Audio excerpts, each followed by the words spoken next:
Komið sæl.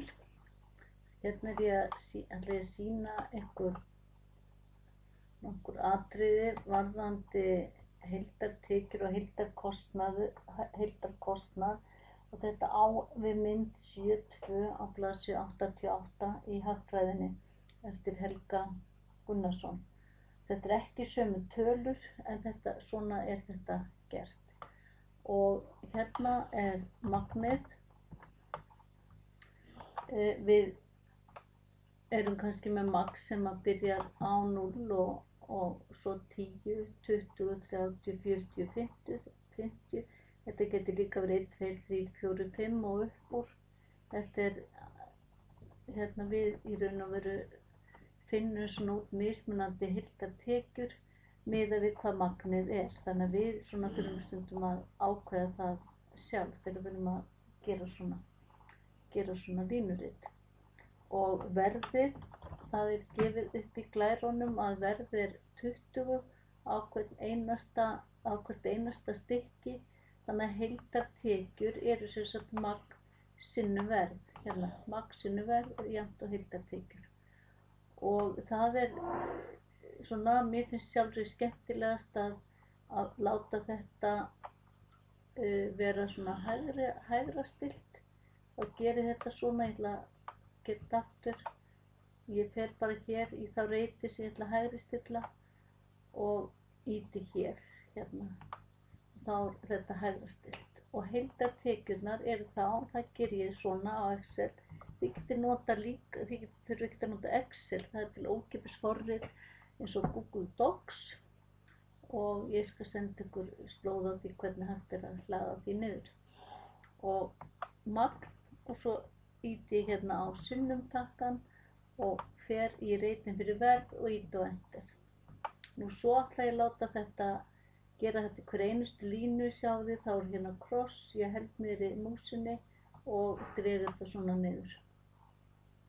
Nú síðan í dæminu þannig glærunum, þá eru fasti kostnaður 400.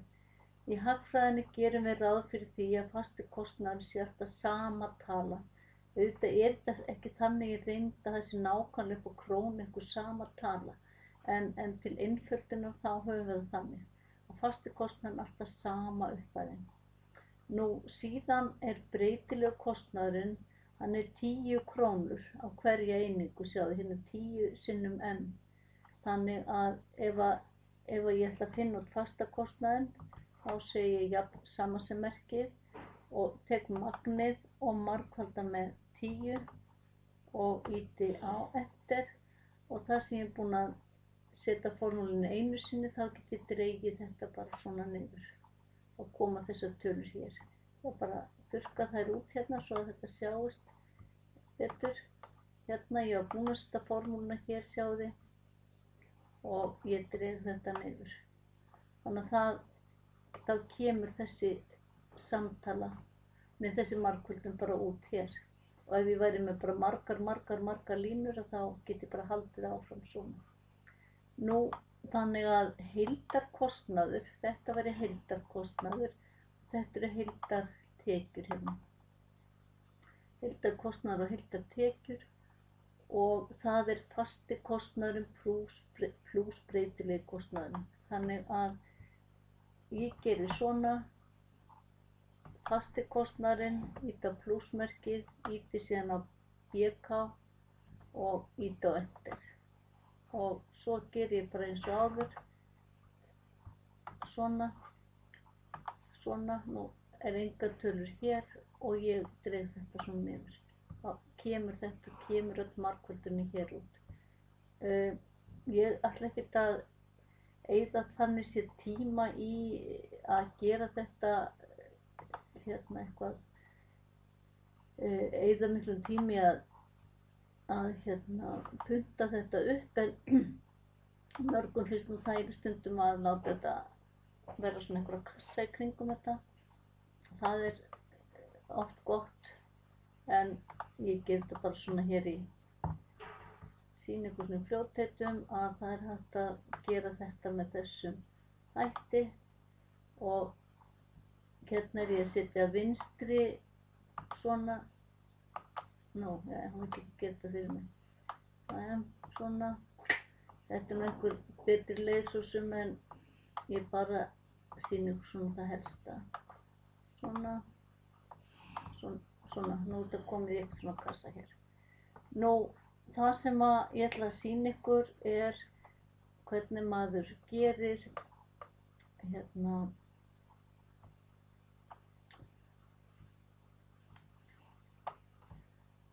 línurit.